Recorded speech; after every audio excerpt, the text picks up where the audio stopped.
ঢাকা দিয়ে রেখে দেবো। নমস্কার বন্ধুরা, চলে এসেছি কুকিং টাইম চ্যানেলে। দেখুন বন্ধুরা, আমি খয়রা মাছ দিয়ে আলু দিয়ে ঝোল করবো। এখানে দেখুন আমি খয়রা মাছ নিয়ে এসেছি বাজার থেকে। মাছটাকে প্রথমে লবণ হলুদ মাখিয়ে নেব।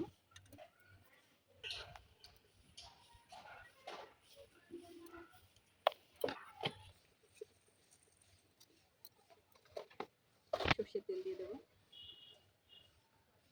এই খয়রা মাছ খেতে বন্ধুরা কিন্তু দারুণ লাগে। তেল গরম হয়ে গেছে, মাছ ভেজে নেব। আলু কেটে নেব।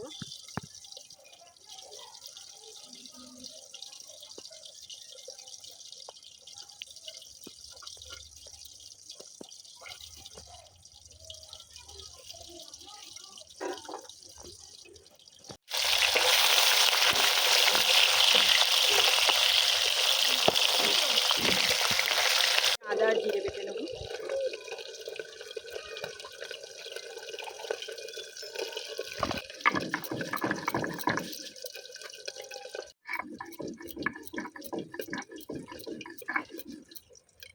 এই যে সব মাছগুলো ভাজা হয়ে গেছে, এবার আমি আলুগুলো ভেজে নেব।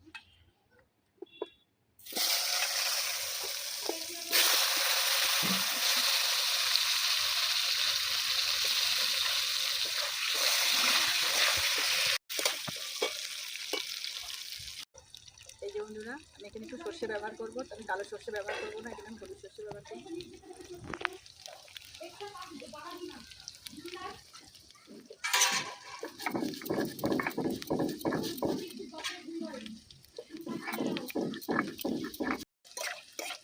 এই যে বন্ধুরা, আলুগুলো আমি লাল করে ভেজে নিয়েছি, ভাজা হয়ে গেছে।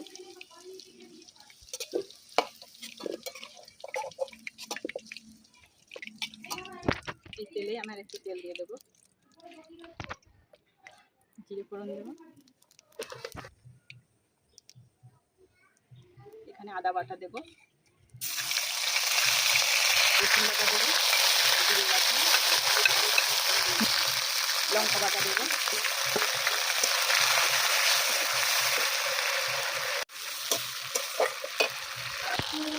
সর্ষে বাটা দেবো, লবণ দিয়ে দেবো, হলুদ দিয়ে,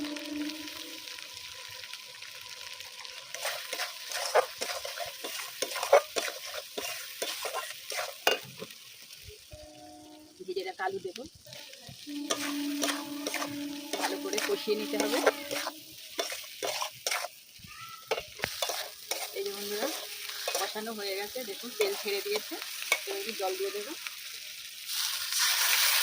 অল্প জল দেবো, ঢাকা দিয়ে রেখে দেবো। এই যে বন্ধুরা, দেখুন আলুটা সিদ্ধ হয়ে গেছে। এবার আমি ভাজা মাছ দিয়ে দেবো।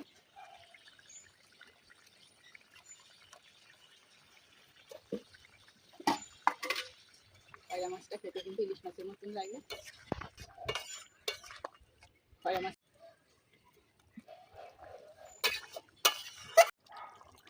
এই যে বন্ধুরা, মাছের ঝোলটা হয়ে গেছে, এবার আমি ঢেলে নেব। দেখুন কত সুন্দর কালার এসেছে।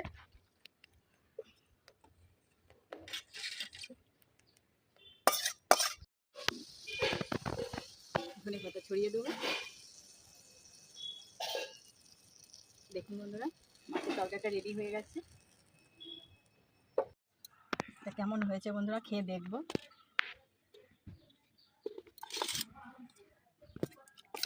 একটু সিম চচ্চড়ি করেছিলাম চিংড়ি আলু দিয়ে।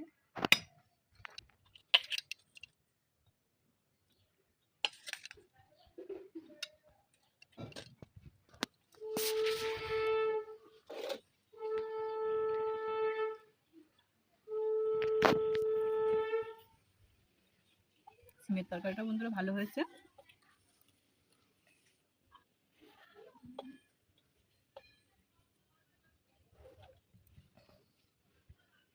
খয়রা মাছটা সত্যি ভালো, ইলিশ মাছের মতো খেতে লাগে। আলু দিয়ে করেছি, খুবই ভালো লাগে। বেগুন দিয়ে করলে আরও খেতে বেশি ভালো লাগে। তোমরা কে কে খয়রা মাছ খেতে পছন্দ করো তো অবশ্যই কমেন্টে জানাবে।